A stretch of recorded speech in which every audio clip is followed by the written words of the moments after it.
And so let's begin by settling into our postures. It's just bringing awareness to how the body feels when sitting.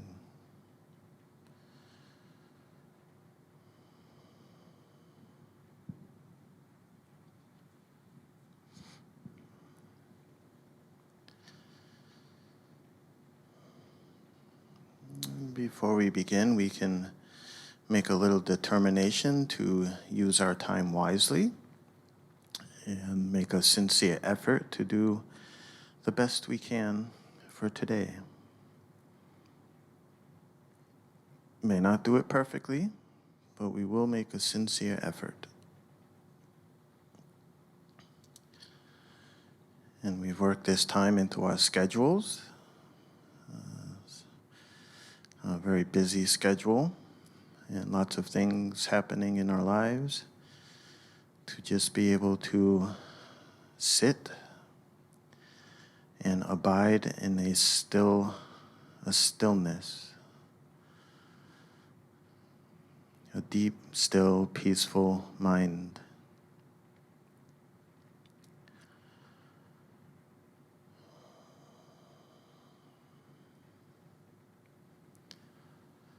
And the more we can cultivate these qualities or this skill, the more we can abide in a peaceful abiding or a stillness or a calm mind and heart, regardless whatever is going on in the world. The ever-changing vicissitudes of life, they are like the winds of our karma. Right? We have pleasure and pain, gain and loss, fame and non-fame, praise and blame. Right? These are the ever-changing vicissitudes of life. And if we don't take the time to become more skilled at abiding in a peaceful, calm mind and heart, then it's very easy for us to get caught up and swept away in all these worldly conditions. So this is that time that we've committed to ourselves individually to say, yes, this is important. It is important that I stop and take care of my heart at least one time per week for an hour. And so now is that time. And so this is where we can let go and dissolve all the things that we might be holding on to that is causing this discomfort, disdain, or cognitive dissonance, or an agitation, preventing us from settling into and abiding in a peaceful heart.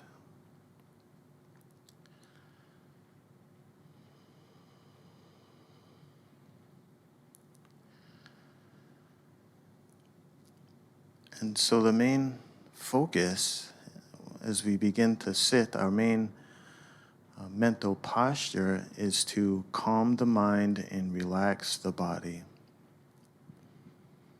And that is our duty. That is not the goal, that is only the beginning.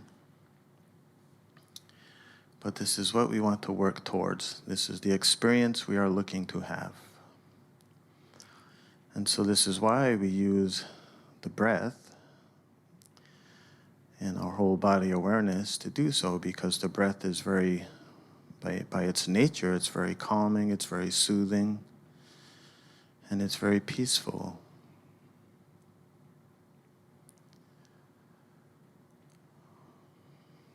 And so when we switch our attention to all of our concepts that we are mulling around or kicking around or being dragged around in our heads, we're turning our attention away and bringing it into something that is peaceful and wholesome.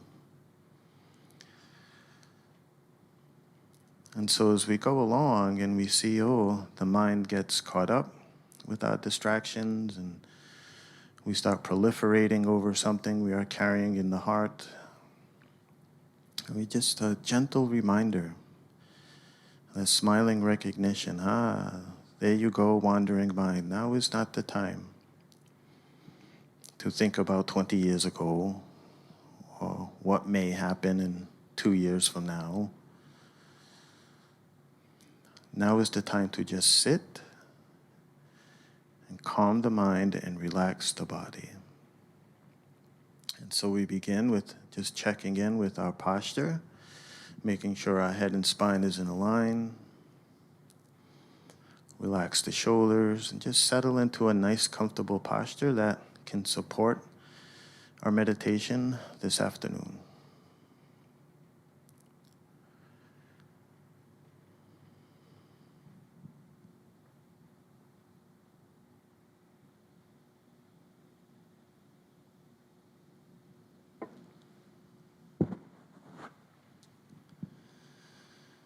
And so as we begin our body scan, our body sweep, what we're trying to do is just hold mind's attention.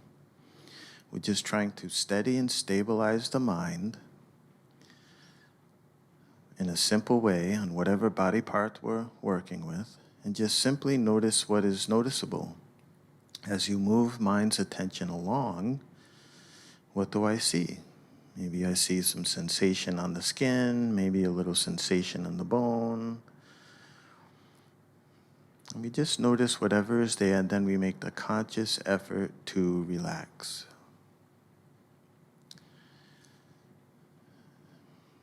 And so this is a twofold experience. Not only is the body becoming very relaxed, very tranquil, very peaceful, but so is the mind. When we are mindfully breathing in and mindfully breathing out, then so too is the mind becoming calm, peaceful, relaxed, and at ease. And so today, let's begin with the feet. Holding our attention at the feet.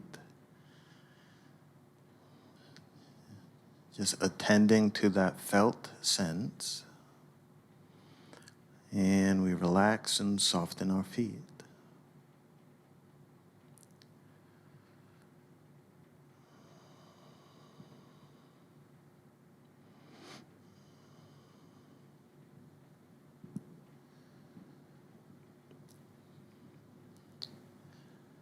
And you can do this in a systematic way, or you could do it in a very simple way. You can look at the heels and the arches and the ball and the toes and all those little muscles, or you can just very simply maintain that felt sense of the feet and relax and soften the feet. It's up to you.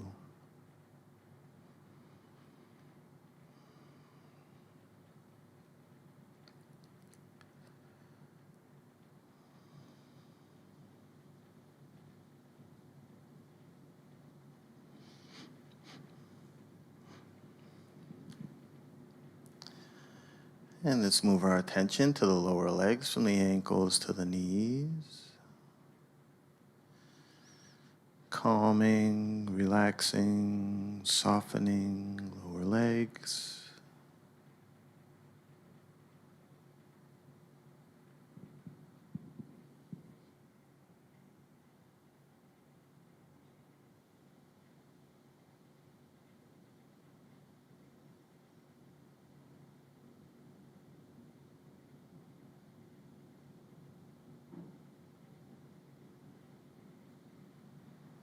And now let's move to our upper legs, from the knees to the hips.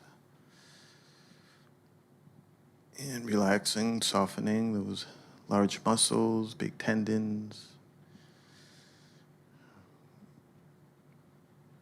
Just relaxing the upper legs from the skin all the way to the bone.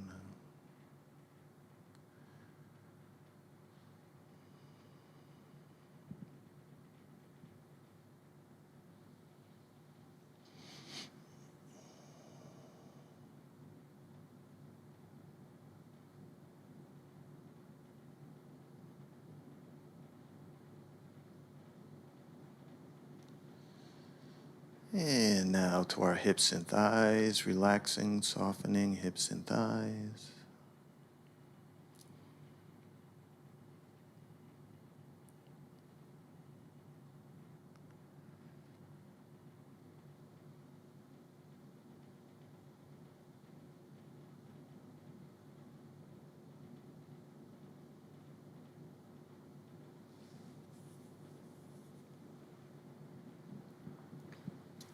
Now our lower abdomen.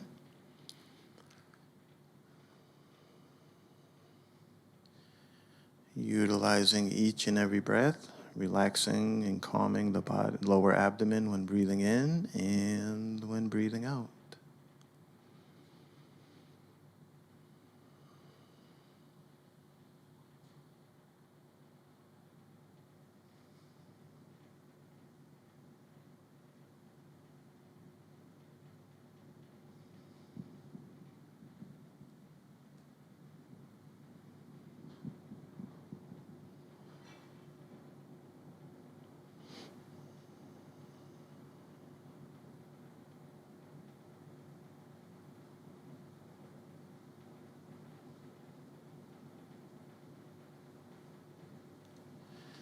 And now to our upper torso, front and back.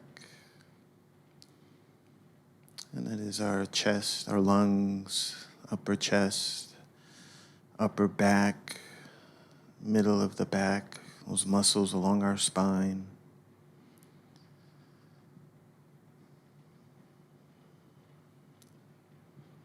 And I always find it particularly soothing to take a few minutes and just deeply relax the upper torso. We hold a lot of emotions in the upper torso. Physically, it's a very busy intersection.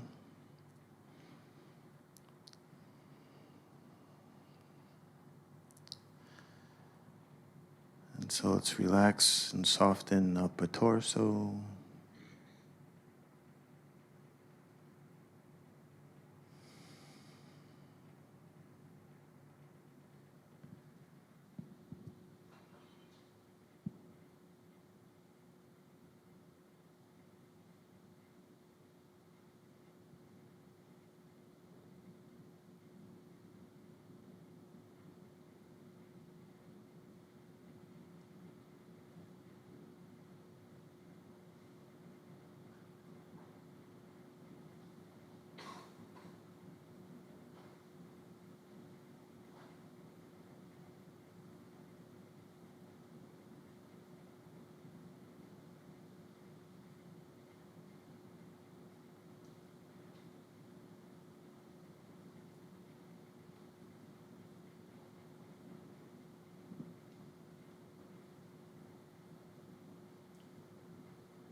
And now let's move along to our upper arms from the shoulders to the elbows.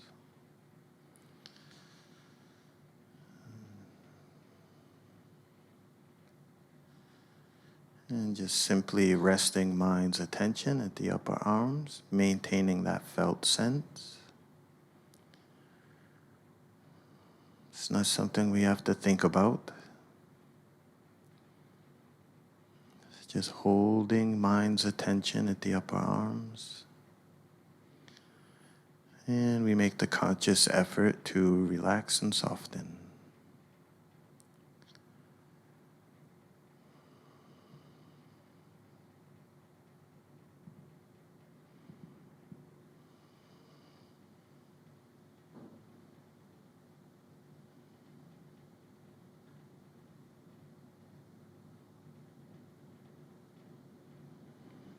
And now to our lower arms, elbows to the wrists.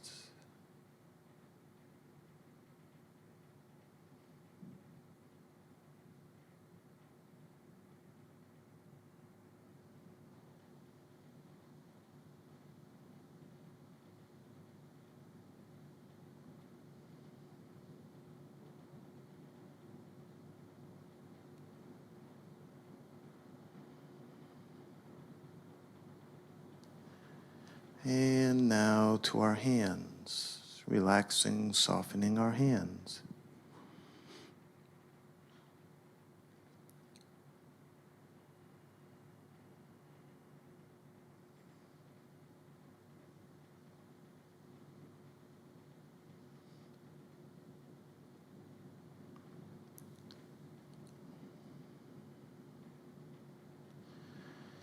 Making sure they're resting gently on our laps, not pressing down too hard.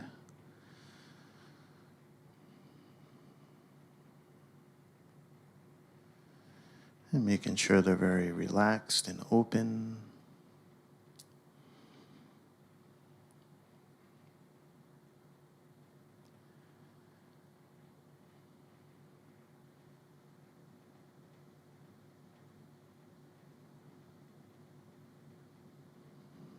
And going back up, lower arms.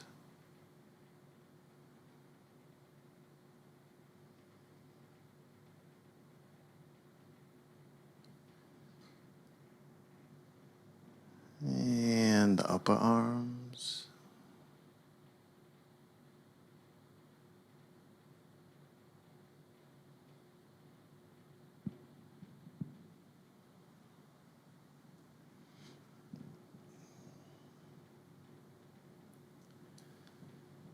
And let's go back to upper torso, front and back, and let's take a few more extra moments here. Really utilizing that in and out breath. And to soften and relax upper torso.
And now let's move our attention to our neck and throat.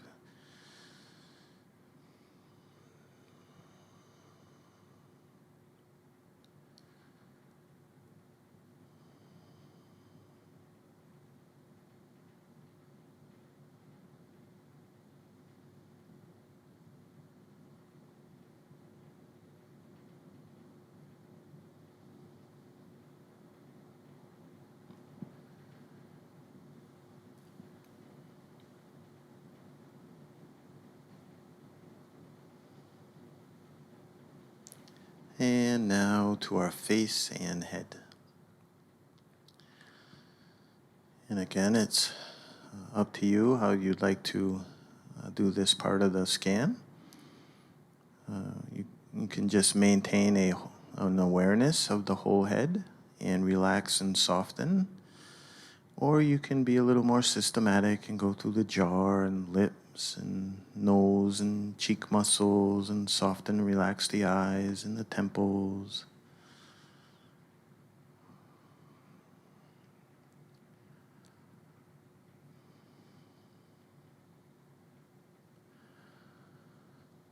This is a very good practice to get familiar with, and it's very helpful if you feel a headache or some tension coming on. Too much tension in the mind. It's a very good practice to really release a headache.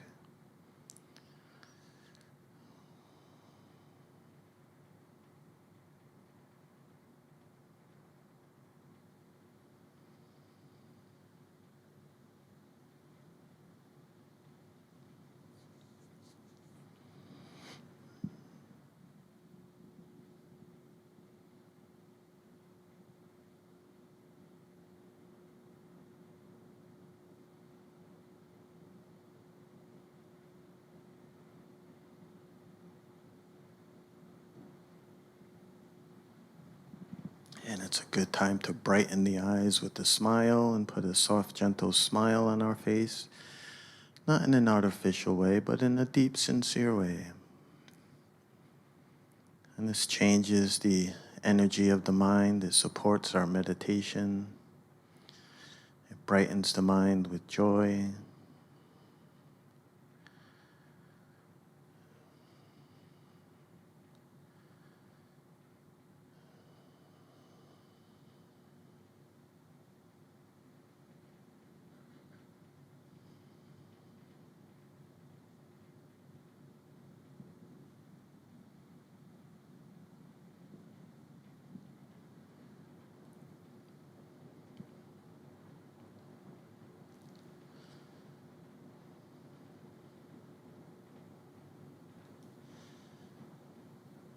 And now let's expand our awareness so it includes the whole body.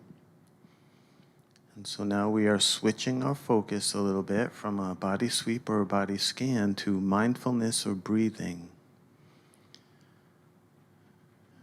And so the body scan is just like a warm-up. It allows us to relax the body. It also allows the mind to shift gears a little bit.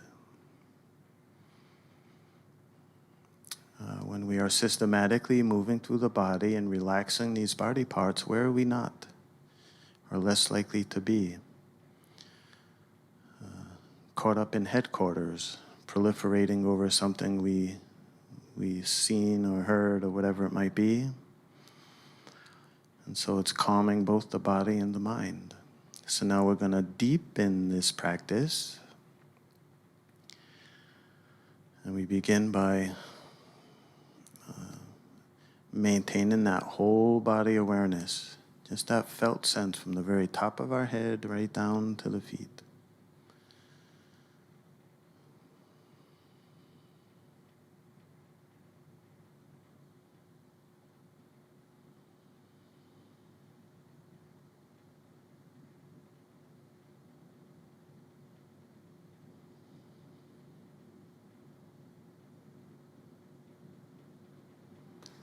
It's not something we have to think about.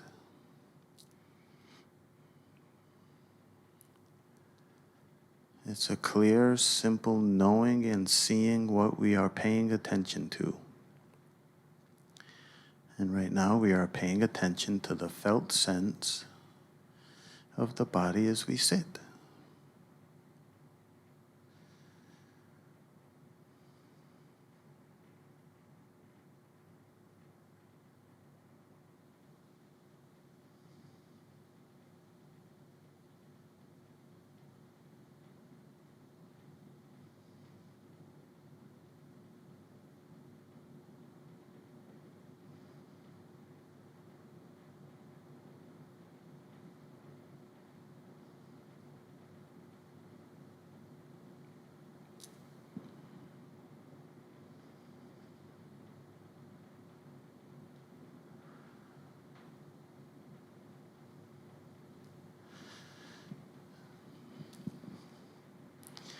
And while maintaining whole body awareness, we also want to pay attention to the movement of the body as we are inhaling and exhaling.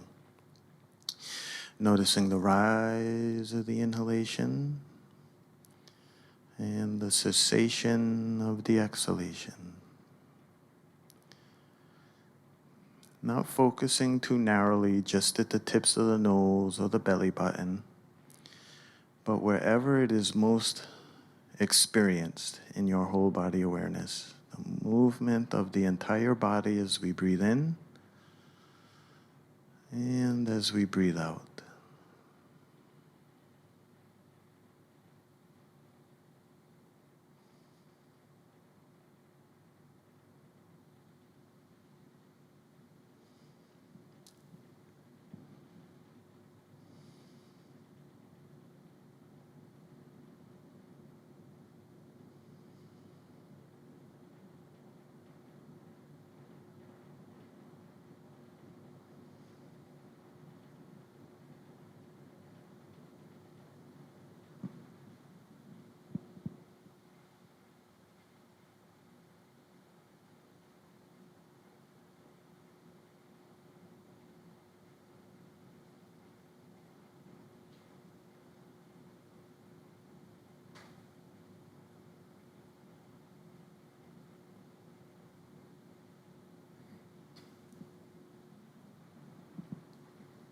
And as we are breathing in, we have that silent inner knowing.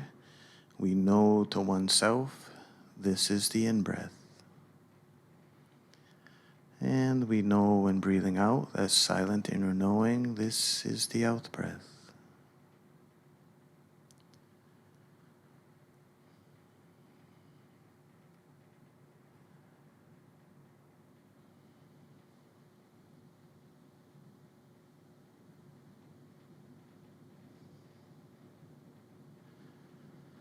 And this is the exercise that really sharpens mind's attention. It really allows us to develop a continuity to our attention. It also allows us to really cultivate this quality of mindfulness. So it really improves our brain function as well as our fundamental functions of the mind.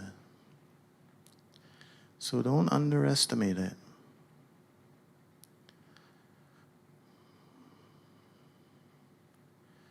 It's just a silent inner knowing when breathing in, and silent inner knowing when breathing out. And I challenge you today to see how well and how fully can I stay with the in and out breathing from the very beginning of that in-breath all the way to the end of the exhalation. And if you notice, we might not even finish the in-breath and the mind will want to go off on a tangent. The mind will get caught up and swept away by the worldly winds. Right? And that's okay. That's not a disqualification. Seeing this is the key. This is all part of the meditation. As we practice these exercises, we just want to see what happens as I go along and try to practice. And so in this way, we are bringing mindful awareness to the activity of the mind. We can see when we are attending and comprehending what we're doing, and we could also begin to see when we lose our mindfulness and are caught up in fantasy, imagination, or memory.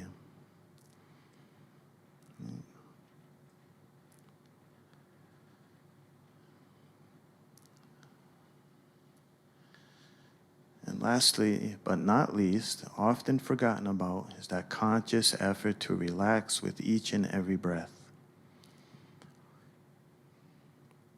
And so this is an exercise that allows us to become more relaxed. It also gives the mind something to do and stay in the moment.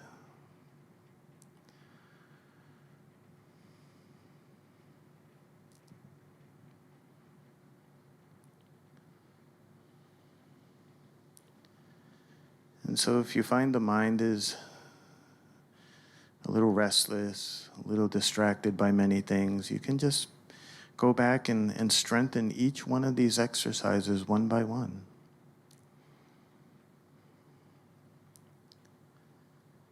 And as we do so, we are becoming more skillful and more familiar with these exercises, and they become very natural.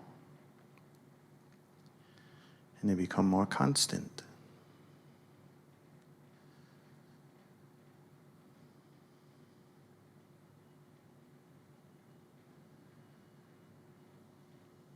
And just a little bit on distractions before we practice in silence. So as we try to do these exercises and practice mindful breathing and relaxing the body, then all of a sudden we're going to realize we're thinking about yesterday, earlier today, 10 years ago, thinking about tonight, tomorrow, 5 years from now. We lost our mindfulness, right? We don't know how we went from mindfully breathing in to all of a sudden thinking about 10 years ago. What happened? It is a loss of mindfulness. It's like a dark spot of the mind. Right? But then when we realize, oh my goodness, I'm thinking about 2 years ago or tomorrow, that is the return of mindfulness. So that is a job well done. It's not a disqualification.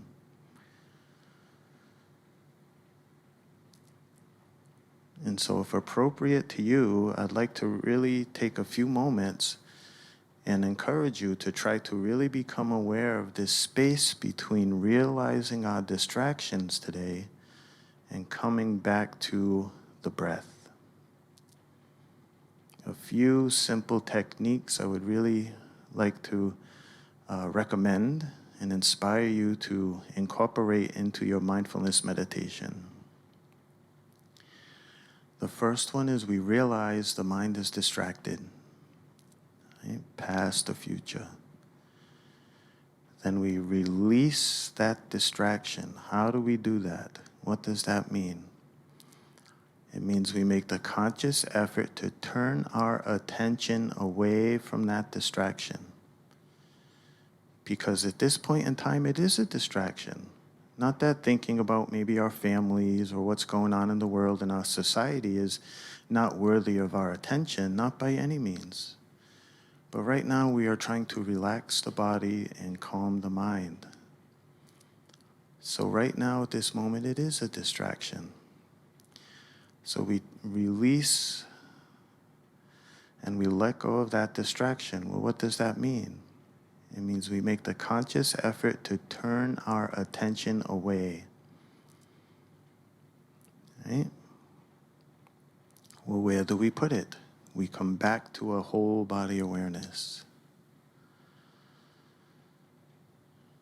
And then the first thing we do when we come back to whole body awareness, we relax. Use that next breath to relax the body when breathing in and relax the body when breathing out. And so as our mindfulness increases, we will see very clearly that the distractions are all emotionally based.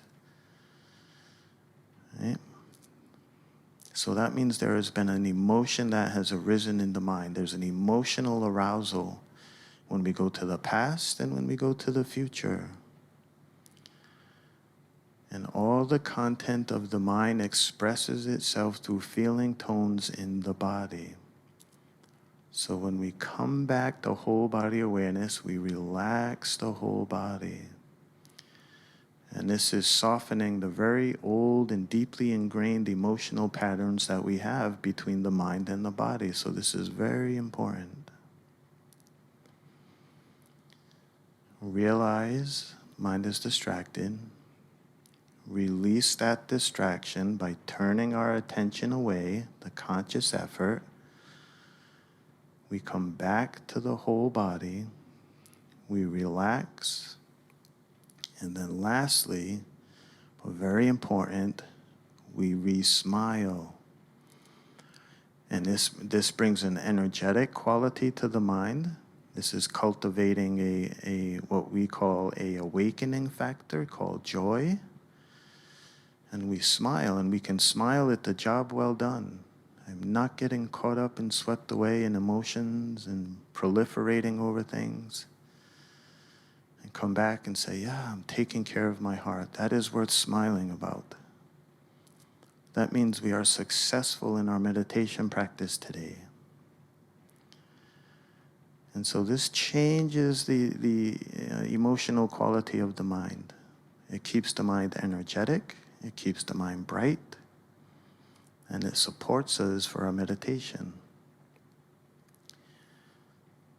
So just to recapitulate, we realize the mind is distracted. Don't be in a hurry and rush back. Say, I see you, wandering mind.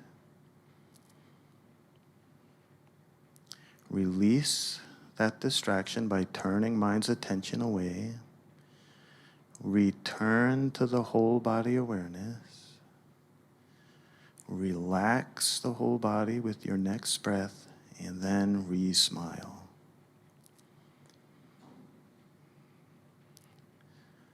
So I challenge you today, if appropriate, to really get familiar with these few steps and exercises. And more importantly, see if it really changes the quality of your meditation. And if you feel like it's too much for today, then don't worry about it. You can revisit it another time. And so let's practice in silence until the bell.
Okay, well done, everyone. So if I may talk a little bit about restlessness and worry. And some of you who've been coming here for a while know that that is one of the hindrances, we call the hindrances of meditation. And it is called a hindrance because it hinders us from cultivating and developing a very peaceful heart and a calm mind. In its simplest language, what they are, in its simple Western language, we could also understand them as emotional disturbances. So there are basically 5. And so as we are practicing meditation and we start to see the mind is preoccupied, right? Usually when we are practicing here together, we don't get into talking about the content of the mind too much. It's more like seeing it as a distraction, coming back, breathing, and relaxing, because it is, at our base, we're really trying to calm the mind and relax the body. However, there is a point where we want to start to say, where is the mind going, and understand that a little more clearly. So we can think of the hindrances as not only do they, it's basically where the mind goes as we are practicing mindfulness of breathing. So it prevents us from cultivating a peaceful mind. It also disturbs the mind once we do have some peace. So they're applicable to on and off the cushion. Right? But you can really start to work with them in the formal sitting practice. So very simply, they are what we call sense desires, meaning the mind is getting preoccupied about some sort of pleasant sensual experience, in many different ways.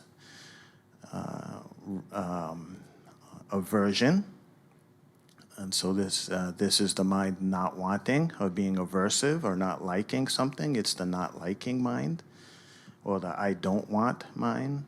Sense desires is like the liking, I want mind. Aversion is like the disliking, I don't want mind. Lethargy and drowsiness, common one, right? As we practice mindfulness of breathing and we become very calm and relaxed, and we fall right to sleep. The 4th one is restlessness and worry and doubt, right? And so we've been slowly but surely going through all of these, and now we're at the point where we're going to talk about restlessness and worry. And this always comes to mind when I talk about restlessness and worry, or if I see my mind might be falling into a little bit of restlessness or worry.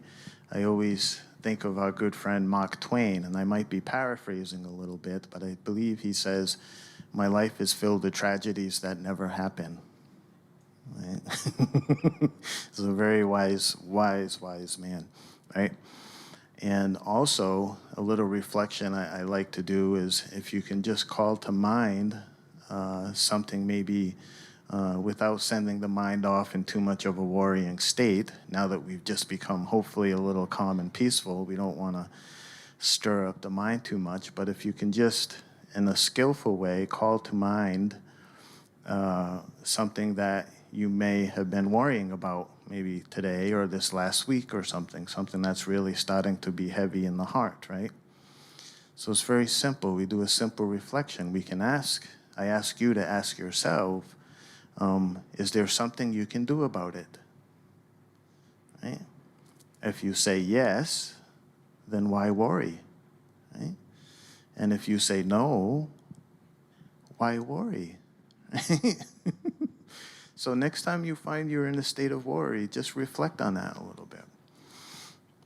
So today, in restlessness and worry, the mind is energetic. It has energy. It's not like drowsiness and lethargic, where the mind's very cloudy and we're kind of borderline falling asleep. This is the opposite. The mind has a lot of energy, right? But it's having a hard time focusing. A lot of people call that the monkey mind. It's thinking about this, thinking about that, thinking about this, right? So the main one central way in working with the hindrances, all of them, is by doing exactly what we were talking about today when dealing with distractions. Realizing the mind is distracted, right? Releasing that distraction, returning to the whole body awareness, relaxing, and re-smiling, right? And so that could be applicable to any one of the hindrances. Like an example, if we're caught up and we can become aware of the mind, there's aversion in the mind because we are thinking about something we heard today or yesterday or 30 years ago, that memory image comes up, and now we're like, we have aversion in the mind. What do we have to do, right? We have to turn our attention away from that, right? And so all of these hindrances are really emotional arousals, right? So this is central to dealing with all of them. Once we can recognize, oh, there's restlessness and worry, right now, instead of staying locked in and focusing on what is giving rise to the restlessness and worry, right? We proliferate and proliferate and proliferate over and over. The next thing you know, we're in a ball of stress and fear and worry. So we have to make the conscious effort to turn our attention away from that. And yes, that could be difficult at times. Sometimes we say, okay, I see this, I come to the breathing, then the mind goes back there again, and it comes back and it goes again, and it comes back and it goes again. So sometimes we have to really get into working with these hindrances.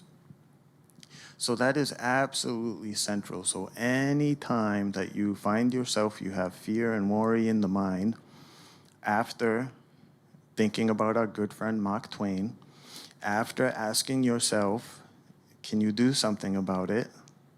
Or can you not do something about it?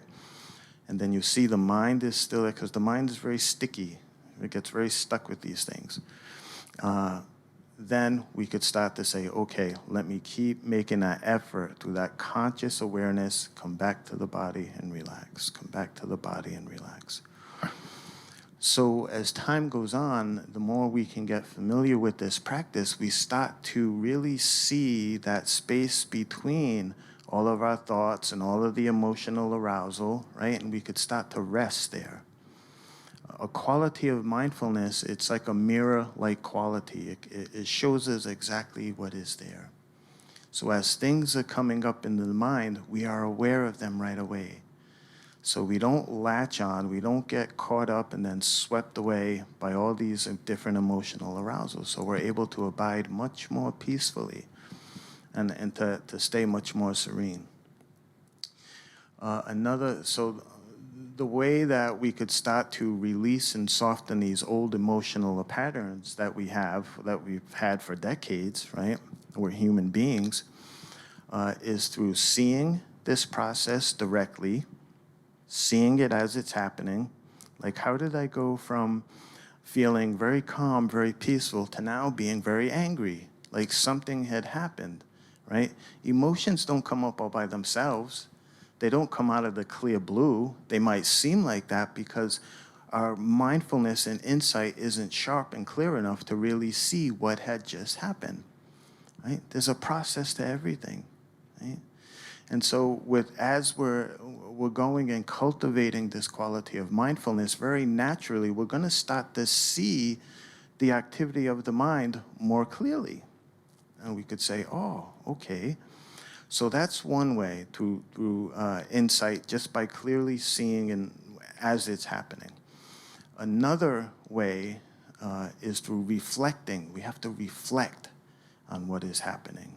Right? When I have this restlessness and this worry, very simple, say, is this conducive to my happiness and well-being right now? Right? Sometimes we forget that. We forget to just step back from it a minute. We get so caught up in it, right? And just to stop for a moment. When that quality of mindfulness kicks in, we say, oh my goodness, there's this fear and worry again. Okay, I recognize it, right? And then ask ourselves, is this really conducive to my happiness and well-being right now? And to also reflect on the impermanent nature of whatever is coming up in the mind. All of the mental conditions, right? All this phenomenon comes into being. The sound of the bell makes a sound. There's a rise and a cessation. The breath comes up and it ceases. A thought comes up and then it goes. An emotion comes up and it goes. Right? So reminding ourselves the true nature of all things, that this is impermanent. A lot of this is impermanent. And so the main thing, if the one thing I would love for everybody to take home, and from time to time I give homework assignments, is to try that technique. Pay attention from that space. Very simply, pay attention from when we realized and can recognize there is that fear and worry in the mind, that space between what am I doing with my attention? Am I just staying there, feeding it, feeding it, feeding it? It's like dumping Miracle Grow on your weeds in the garden. It doesn't work very well, right? So we have to recognize it. And then to take that a few moments to bring your awareness back into the whole body and say, wow, how does the body feel? Because restlessness and worry has a very strong felt sense to it.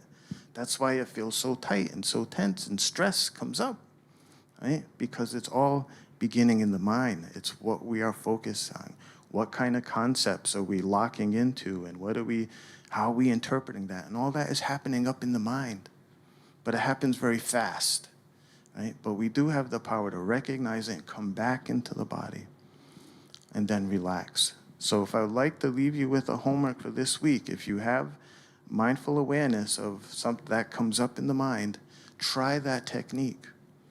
And the reason why I mention this, and I say this all the time, because so many people ask me, hundreds of people ask me, and I'm not kidding, how do I incorporate my formal practice to my everyday life?